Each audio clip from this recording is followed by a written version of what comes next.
चले स्टार्ट करते हैं हमारी आज की वीडियो। आज की वीडियो में भाई हम लोग टॉपिक पढ़ने वाले प्रपोर्शन। ये आपको लिखा दिख रहा होगा, है ना। ये हमारा डे 2 होने वाला है। इससे पहले हम लोगों ने रेशियो जैसा टॉपिक, जो बहुत आसान टॉपिक है, वो डे 1 में कवर कर चुके हैं।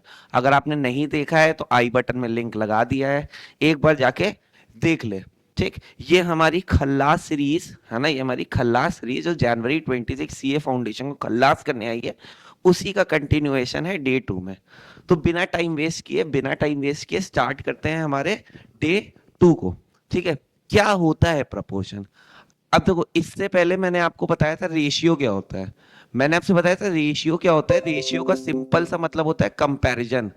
रेशियो का अगर सिंपल सा कोई मतलब बोले, आपसे कोई बोले रेशियो क्या है, रेशियो है कंपैरिजन दो या दो से ज्यादा चीजों का जो कि सेम काइंड की हो, जो कि किस काइंड की हो, सेम काइंड की हो। यही मैंने रेशियो बताया था।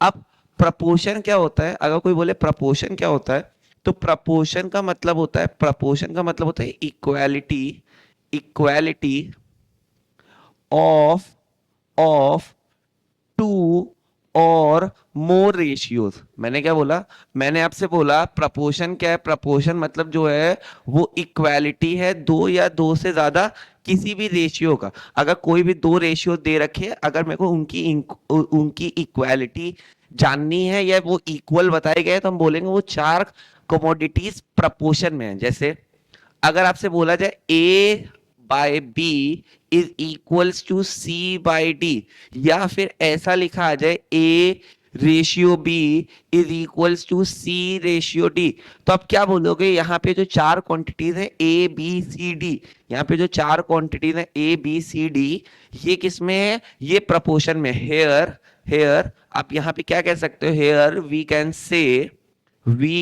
से the four quantities A, comma B, comma C and D are in proportion। ये किस में है, ये प्रपोर्शन में है। यहाँ पे चार क्वांटिटीज प्रपोर्शन में। क्यों, क्योंकि ये लोग इक्वल दे रखे हैं। प्रपोर्शन को या तो इक्वल टू के साइन से दिखाते हैं, या फिर ऐसे लिखते हैं a by b is in proportion with c ratio d. ये भी एक प्रपोर्शन का साइन है, जहां पे मैंने चार डॉट्स लगा दिए हैं। जहां पे मैंने क्या लगा दिए हैं, आपके चार डॉट्स लगा दिए। ये भी प्रपोर्शन का एक साइन है। अब जब भी हम लोग प्रपोर्शन के बारे में बात करते हैं, तो ये ए को हम लोग कह सकते हैं कि ये फर्स्ट प्रपोर्शन है। ये कौन सा प्रपोर्शन है, फर्स्ट प्रपोर्शन है। ये जो बी है ये मेरा सेकंड प्रपोर्शन है, सेकंड प्रपोर्शन है। ये जो मेरा सी है ये मेरा थर्ड प्रपोर्शन हो गया, और डी ऐसे ही फोर्थ प्रपोर्शन हो गया। ठीक, जहां पे अब दूसरे कलर से आपको बताता हूं, ब्लू कलर दिखाता हूं। जहां पे ये जो ए और ये जो डी है, इसको हम लोग मिला दे तो इसको हम लोग कहते हैं एक्सट्रीम्स। एक्सट्रीम्स को कहते हैं क्योंकि ये कोने पे बैठे हैं। ये कहां पे बैठे हैं, कोने बैठे हैं। ये मेरे क्या हो गए, एक्सट्रीम्स हो गए। और इसके अलावा आपका ये जो बी और ये जो सी है, इसको हम लोग कहते हैं इंट्रीम्स। इसको हम लोग क्या कहते हैं, इंट्रीम्स, या फिर मीन, या फिर मीन, जो भी आपने नाम से पढ़ा हो, इंट्रीम या फिर मीन। तो इसी बात को देखते हुए मेरा फर्स्ट लॉ ऑफ प्रपोर्शन आता है। ठीक है, यहाँ पे जो प्रपोर्शन सॉल्व करने के लिए, या कोई चीज प्रपोर्शन में है उसको कैसे जज करेंगे, उसको जज करने के लिए फर्स्ट लॉ ऑफ प्रपोर्शन दिया गया। फर्स्ट लॉ ऑफ प्रपोर्शन जो है ये चार क्वांटिटीज के केस लेता है। ये चार क्वांटिटीज का केस कंसिडर करता है। जैसे यहाँ पे चार क्वांटिटीज थी, a by b is equals to c by d. तो फर्स्ट लॉ ऑफ प्रपोर्शन कहता है कि हम लोग क्रॉस मल्टीप्लाई करते हैं अगर, तो A D is equals to B C हो जाएगा। ये इससे मल्टीप्लाई हो जाएगा, ये इससे मल्टीप्लाई। अगर मल्टीप्लाई करने के बाद वो बराबर आते हैं तो हम लोग बोलेंगे वो प्रपोर्शन में है, वरना वो लोग प्रपोर्शन में नहीं है। मतलब यहाँ पे आप ये बोलोगे कि जो प्रोडक्ट है किसका, एक्सट्रीम का वो बराबर होगा प्रोडक्ट ऑफ मीन के। वो बराबर होगा प्रोडक्ट ऑफ मीन के। ये जो प्रोडक्ट ऑफ एक्सट्रीम है वो किसके बराबर होगा, प्रोडक्ट ऑफ मीन के बराबर होगा। ये फर्स्ट लॉ ऑफ प्रपोर्शन कहता है। यहीं पे अगर सिर्फ और सिर्फ यहाँ पे सिर्फ चाहे तो तुम इसको सेकेंड लॉ ऑफ प्रपोर्शन की तरह याद कर लो, है ना। वैसे सेकेंड लॉ ऑफ प्रपोर्शन के नाम से दिया नहीं होता है, लेकिन इन केस अगर तुमको लगता है तो तुम सेकेंड लॉ ऑफ प्रपोर्शन के तरह से याद कर लो। ये आपकी तीन क्वांटिटी का केस होता है। तीन क्वांटिटी के केस में क्या होता है, तीन क्वांटिटी के केस में ये होता है कि a upon b equals to B upon c दे रखा है। यहाँ पे जो बी है ये दोनों जगहों पे काम कर रहा है। इसके लिए मैंने बताया जब वो दोनों जगहों पे काम करता है तो उस रेशियो को मिला देते हैं, उस तरह के रेशियो को हम लोग कॉन्टिन्यूड रेशियो बनाने की ट्राई करते हैं, है ना। आपने अगर वो कॉन्टिन्यूड रेशियो वाली बात नहीं पढ़ी है तो एक बार देख लीजिए, फिर से बोल रहा हूँ आई बटन में लिंक है, एक बार डे 1 रेशियो रेफर करके आए, ठीक। फिर यहाँ पे जो बी और ये जो बी है ये दोनों मिला के मीन कहलाते हैं या फिर इंट्रीम कहलाते हैं, जो भी तुमको, ठीक। और ये जो ए और ये जो सी है इसको हम लोग एक्सट्रीम कहते हैं। बिल्कुल सेम बात, कोने बैठे हैं तो एक्सट्रीम्स, ठीक। जहां पे ए जो है ये आपका फर्स्ट प्रपोर्शन हो गया, बी आपका सेकंड प्रपोर्शन हो गया, ठीक। ये बी भी सेकंड ही हुआ, ठीक। और ये सी थर्ड हुआ। अब यहाँ पे थर्ड प्रपोर्शन तक ही चीजें होती है, चौथा प्रपोर्शन नहीं आता है। क्यों नहीं आता है? क्योंकि क्वांटिटी कौन कौन सी है, ए बी बी सी, तो बी दो बार आ रहा है तो बी क्या है, एक ही कमोडिटी। अब दो बार नाम बी आ गया, दो बार राम आ गया, तो अब ये नहीं कहेंगे राम और दूसरे जगह जो राम आया वो अलग अलग इंसान। राम मीन्स सिंगल इंडिविजुअल जो एक ही काउंट होगा, रिपीट नहीं किया जाएगा। तो यहाँ पे ए बाय बी, तो ये दोनों बी सेम मान लिया गया, ठीक है, ठीक है। अब सेकेंड लॉ ऑफ प्रोपोर्शन कहता है कि जो आपके मीन का स्क्वायर होगा, जो आपके मीन का क्या होगा, स्क्वायर होगा, वो बराबर होगा, वो बराबर होगा प्रोडक्ट ऑफ एक्सट्रीम के, वो होगा बराबर प्रोडक्ट ऑफ एक्सट्रीम के। ये मेरा सेकेंड लॉ, ये मेरा सेकेंड लॉ ऑफ प्रोपोर्शन कहता है। मतलब ये जो तुम देखोगे ये बी और ये बी मल्टीप्लाई होकर क्या हो जाएंगे, बी स्क्वायर हो जाएंगे। ये ए सी मल्टीप्लाई करके क्या हो जाएगा, ए सी हो जाएगा। तो मेरा सेकेंड लॉ ऑफ प्रोपोर्शन कहता है कि जो मेरा बी स्क्वायर होगा वो किसके बराबर होगा, ए सी के बराबर होगा, ठीक है, ठीक है। अभी तक देखो मैंने आपसे क्या बात करा, मैंने आपसे बात किया प्रोपोर्शन क्या होता है, ठीक, एक्सट्रीम क्या होते हैं, इंट्रीम क्या होते हैं, मीन क्या होता है, फर्स्ट लॉ ऑफ प्रोपोर्शन क्या कहता है, सेकेंड लॉ ऑफ प्रोपोर्शन क्या कहता है, रेशियो क्या कहता है, ठीक है। अब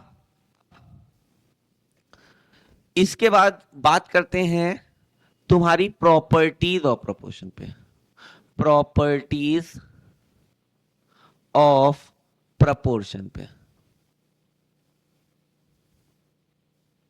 अगर हम लोग बात करते हैं प्रॉपर्टीज ऑफ प्रपोर्शन पे तो सबसे पहली प्रॉपर्टी आती है, उसको कहते हैं इन्वर्टेंडो, उसको कहते हैं इन्वर्टेंडो,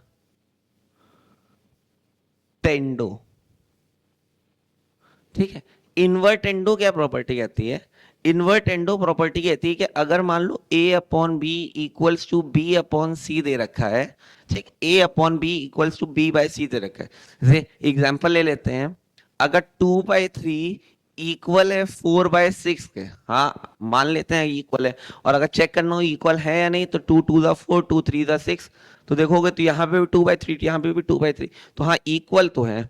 तो अगर मान लिया कि ये इक्वल है, अब इन्वर्टेंडो की प्रॉपर्टी लगानी है, आपसे क्वेश्चन बोल रहा है, तो इन्वर्टेंडो की प्रॉपर्टी कहती है कि इनका उल्टा कर दे, उल्टा कर दे यानी अब बी अपॉन ए, यहां पे हो जाएगा सी, सॉरी ये सही कर लें, सी सी अपॉन डी। अगर ऐसे चार क्वांटिटी दे रखी हैं तो ये इन्वर्टेंडो की प्रॉपर्टी के हिसाब से b by a is equals to d by c अभी भी इक्वल, मतलब उल्टा करने के बाद भी वो प्रपोर्शन में ही रहेंगे। इन्वर्टेंडो इतना कहते हैं, इन्वर्टेंडो बोलता है पर रेशियोज को उल्टा कर दो, बिल्कुल इनवर्स रेशियो की तरह।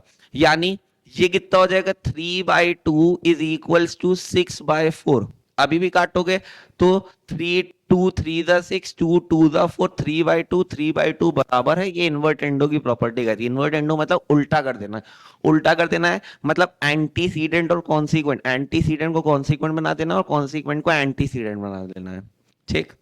फिर दूसरी प्रॉपर्टी आती है, उसको कहते हैं ऑल्टरनेंडो, उसको क्या कहते हैं, ऑल्टरनेंडो।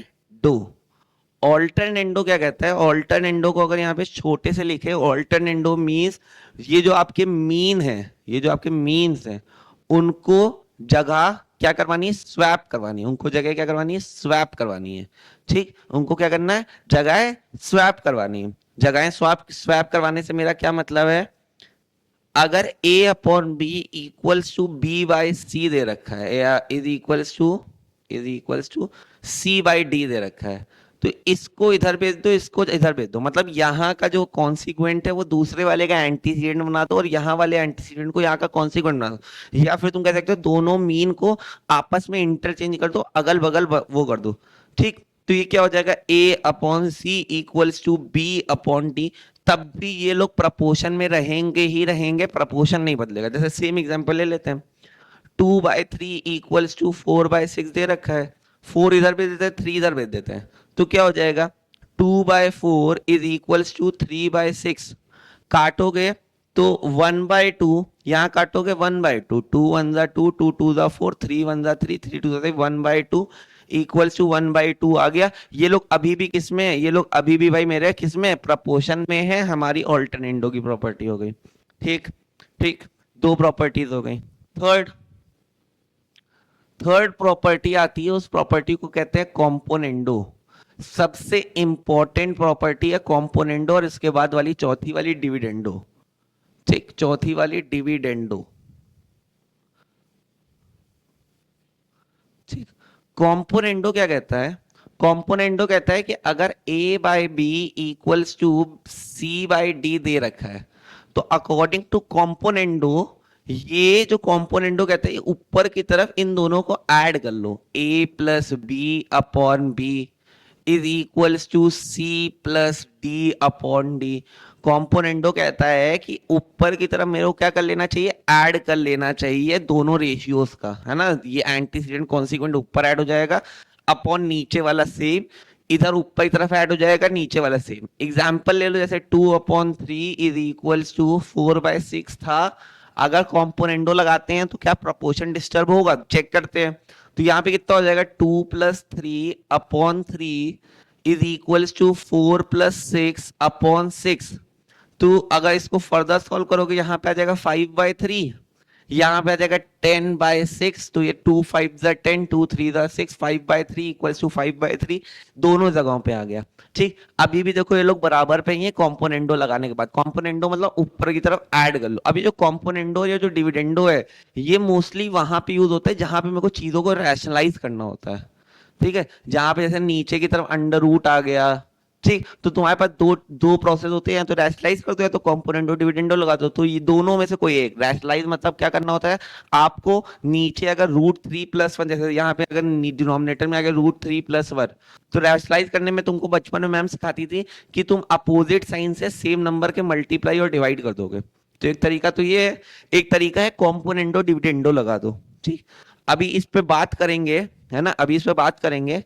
ठीक है, लेकिन ये एक मेन पॉइंट याद रखना है, कॉम्पोनेंटो डिविडेंडो यूज कहाँ हो सकता है। कॉम्पोनेंटो डिविडेंडो वहां पे यूज हो सकता है जहां पे हम लोग या तो रैशनलाइज कर सकते, जहां पे या तो हम लोग रैशनलाइज कर सकते हैं या तो कॉम्पोनेंटो डिविडेंडो लगा सकते हैं। ठीक, या डिनोमिनेटर में अंडर रूट आ जाए। ठीक, अब डिविडेंडो देखो इसी का अपोजिट कहता है, डिविडेंडो इसी का अपोजिट कहता है। अगर लिखा है a/b is equals to c/d, तो डिविडेंडो कहता है ऊपर की तरफ सब्ट्रैक्ट हो जाएगा अपॉन डिनोमिनेटर सेम, नीचे सेम, यहाँ पे भी ऊपर की तरफ सब्ट्रैक्ट हो जाएगा, नीचे सेम। जैसे अगर लिखा है 2/3 इक्वल्स टू 4/6, तो ऊपर की तरफ हो जाएगा 2-3/3 इज इक्वल्स टू 4-6/6।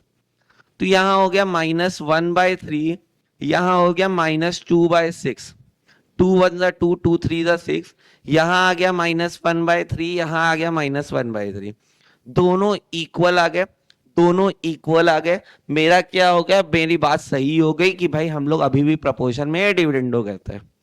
अब अब जो पांचवी बात आती है, जो पांचवी बात आती है ना, जो मेरी पांचवी बात आती है, वो है कॉम्पोनेंडो एंड डिविडेंडो साथ में, बोथ अब एक साथ अगर लगेंगे तो कैसे लगेंगे। अब इसको चाहे तो पांचवी बात मान लो, चाहे तो ये याद कर लो कि दोनों अब एक साथ लग रहे हैं।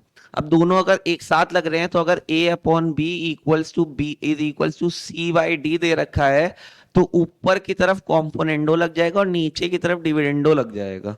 Same c plus D upon c minus D. जैसे सेम एग्जांपल ले लिया, 2/3 इज इक्वल्स टू 4/6 है, तो ऊपर की तरफ 2+3, नीचे की तरफ 2-3, इधर आ जाएगा 4+6, नीचे आ जाएगा 4-6। ठीक, 2+3 5, 5/-1, यहां पे हो जाएगा 10/-2। काटोगे 2 अंदर 2, 2 5 10, 5/-1, यहां पे 5/-1। ठीक, दोनों तरह देखो सेम आ गया। क्या हो गया, कॉम्पोनेंडो डिविडेंडो साथ में लग गया। ठीक, ये 5 प्रॉपर्टीज हैं प्रोपोर्शन की। सिर्फ आपको नाम याद रखना है, आईसीएआई के मॉड्यूल में आपको लगाने को नहीं आएगा, सिर्फ आपको नाम है ये लिख के आएगा कि बताओ इसमें कौन सी प्रॉपर्टी के हिसाब से है, या बोल देगा कि एक ऑप्शन दे देगा, एक क्वेश्चन दे देगा, उसमें बोलेगा कि कॉम्पोनेंटो डिविडेंडो के हिसाब से कौन सा ऑप्शन मैच कर रहा है, A B C D। तुमको मतलब मालूम होगा ना, तुम अपने आप ऑप्शन लगा लोगे, है ना। जैसे अगर दे रखा है, 7/2 इज इक्वल्स टू 14/4, ये दे रखा है। अब बोलेगा कॉम्पोनेंडो लगा के या कॉम्पोनेंडो डिविडेंडो साथ में लगा के बताओ कौन सा आंसर आएगा। तो अगर तुम इसको साथ में लगाओगे तो हो जाएगा 7+2/7-2, यहाँ हो जाएगा 14+4/14-4। अब ऐसा ही कोई ऑप्शन लिखा होगा, सॉल्व करके लिखा होगा यार, हो सकता है ऐसे ही लिखा हो। ठीक, बस वही ऑप्शन टिक कर देंगे, आंसर हो गया, खत्म। ठीक, इससे ज्यादा आपके आईसीआई के मॉड्यूल में कुछ नहीं आएगा। ठीक है, ये कॉम्पोनेंट डिविडेंड हो गया। अब इसके बाद दो छोटी सी और बिल्कुल फालतू सी प्रॉपर्टी और आ जाती हैं। फालतू नहीं कह सकते, लेकिन हाँ बिल्कुल यूज की नहीं है, बहुत आसान सी प्रॉपर्टी है, उनको कहते हैं एडेंडो। ठीक है, एडेंडो। और एक और आती है, उसको कहते हैं सब्ट्राहेंडो। ठीक, एक आ गई एडेंडो, एक आ गई सब्ट्राहेंडो। एडेंडो क्या कहती है, एडेंडो कहती है कि सामने सामने, जैसे कंपोनेंटो ऊपर नीचे ऐड करती थी, एडेंडो बोलती है सामने सामने ऐड कर लो। अगर मेरे को एडेंडो लगाना है तो हो जाएगा A+C/B+D। मैंने सामने सामने ऐड कर लिया, बिल्कुल एंटीसीडेंट एंटीसीडेंट से ऐड हो गया, कॉन्सिक्वेंट कॉन्सिक्वेंट से आ गया। वहीं पे कॉम्पोनेंटो में हम लोग ऊपर नीचे ऐड करते थे, यहां पे एडिशन होता था ऐसे। यहां पे देखोगे तो यहां पे ऐसे एडिशन होता है, सामने सामने एडिशन होता है, एंटीसीडेंट का एंटीसीडेंट के साथ, कोई दिक्कत। एंटीसीडेंट का एंटीसीडेंट के साथ तो एडेंडो, एंटीसीडेंट का कॉन्सिक्वेंट के साथ तो कॉम्पोनेंडो, है ना। है ना, सिंपल सी बात है, बिल्कुल मेरे साथ याद कर ले, बिल्कुल मेरे साथ याद कर ले। ठीक, फिर उसके बाद आती है सब्ट्राहेंडो की बात। अगर सब्ट्राहेंडो की बात करें तो अब आप समझ ही गए होगे, अब आपको मेरी जरूरत भी नहीं है लगता है ना। क्या जरूरत नहीं है, क्या जरूरत नहीं है, अब तुम बताओ सब्ट्राहेंडो क्या होगा। सब्ट्राहेंडो मतलब सामने सामने हम लोग माइनस कर लेंगे, सामने सामने हम लोग क्या कर लेंगे, माइनस। कोई दिक्कत, कोई दिक्कत, मजा आ रहा है, मजा आ रहा है। ठीक, अब इससे ज्यादा प्रपोर्शन में कुछ भी नहीं है, यहां पे आपका प्रपोर्शन टॉपिक डन हो जाता है, अगर आप रिवीजन पॉइंट ऑफ व्यू से मेरे साथ बात कर रहे हैं। इससे ज्यादा आपके पूरे मॉड्यूल में कुछ भी नहीं प्रपोर्शन पे, और प्रपोर्शन पे क्वेश्चन आने के भी चांसेस बहुत कम रहते हैं। ठीक है, ठीक है। तो मैंने अभी तक देखो क्या क्या बात करी, मैंने आपसे क्या क्या बात करी, मैंने आपसे बात करी प्रपोर्शन क्या होता है। ठीक, प्रपोर्शन के दो लॉस कौन कौन से हैं, फिर प्रॉपर्टीज में इन्वर्टेंडो क्या होता है, ऑल्टरनेंडो क्या होता है, कॉम्पोनेंडो क्या होता है, डिविडेंडो क्या होता है, फिर एडेंडो के बारे में बात करी, सब्ट्राहेंडो के बारे में बात करी। भाई इससे ज्यादा अगर आप मेरे साथ देखें तो, अगर आप, मैंने आपको अभी तक क्या क्या बता दिया, रेशियो बता दिया डे 1 में, प्रपोर्शन बता दिया आज आपको डे 2 में। अगर सिर्फ आप इन दोनों चैप्टर्स का रिवीजन करते हैं तो आप देखते हैं इसकी वेटेज 2 मार्क्स की है, 2 से 3 मार्क्स की। और ये 2 मार्क्स तो एकदम फ्री के हैं, मतलब कोई सोचेगा सर इतना कम, है ना, इतने कम नंबर। तो तुम ये भी देखो यार कितना आसान टॉपिक आता है रेशियो से। ठीक है, अब तुम सिर्फ इसका सिर्फ डायरेक्ट क्वेश्चन देखोगे रेशियो का तो 2, रेशियो प्रोपोर्शन का तो 2 मार्क्स का। इनडायरेक्ट क्वेश्चन देखोगे तो शायद 4 से 5 क्वेश्चन हो सकते हैं इनडायरेक्ट क्वेश्चन। ठीक, तो यहाँ पे 2 मार्क्स हैं और ये फ्री के मार्क्स हैं, ये बिल्कुल हलवा इजी टॉपिक है। मतलब अगर आपने सिर्फ और सिर्फ मेरी वीडियो को देख लिया, है ना। एक बार ICAI के मॉड्यूल से आप अपनी एक्सरसाइज 1A लगा लीजिए और एक्सरसाइज 1B लगा लीजिए। अगर आपने ये दोनों एक्सरसाइज लगा ली, ठीक, इससे ज्यादा आपको कुछ रेफर करने की जरूरत भी नहीं। इससे ज्यादा सिर्फ और सिर्फ आप मेरे साथ, मैं अभी सीरीज चालू करूंगा जहां पे मैं MTP करवाऊंगा प्रीवियस 10 ईयर्स की, ठीक, वो MTP मेरे साथ लगा लीजिए, बस काम हो गया, आपका प्रपोर्शन खत्म। ठीक है, ठीक है। अगर आपको मेरे वीडियोस पसंद आने वाला लग रहा है कि मैं आपका कोर्स खत्म कर सकता हूं, आपको आपको मौज करवा सकता हूं, आपकी सीरीज मतलब आपका बुक का खल्लास कर सकता हूं मैथ्स में, तो मेरे साथ ऐसे ही बने रहें, है ना। और मेरे वीडियोस को लाइक करते रहें, कमेंट करते रहें। क्यों? क्योंकि मेरा सबसे बड़ा रिवॉर्ड बस वही है, आपके मार्क्स, आपका थोड़ा सा प्यार, आपका थोड़ा सा लाइक, थोड़ा सा कमेंट। ठीक, तो भूले नहीं, ठीक है, भूले नहीं। हम भी आपके ही रिवॉर्ड से मोटिवेट होते हैं कि हम भाई बीमार होके भी आपके पास आए, है ना, आपके लिए वीडियोस बनाए। तो बस आपको करना क्या है, बस करना क्या है, इस वीडियो को पूरे तरीके से देख लें, अच्छे से पढ़ लें, अच्छे से याद कर लें, है ना, बिल्कुल फ्री का मार्क्स है। और इस तरह प्रिपेयर कर लें कि अब मेरे को इस टॉपिक को दोबारा पढ़ना ना पड़े जनवरी के लिए। अब मैं सिर्फ इसको लगाऊंगा तो सिर्फ मॉक से लगाऊंगा, है ना। जैसे बहुत बच्चे होते हैं कहते हैं अरे बहुत आसान टॉपिक बाद में पढ़ेंगे, बाद में क्यों पढ़ेंगे, अभी पढ़ के खत्म कर लो मेरे साथ साथ। ठीक है, ठीक है। तो आज इतना ही रखते हैं, तब तक के लिए टाटा बाय बाय, ओके।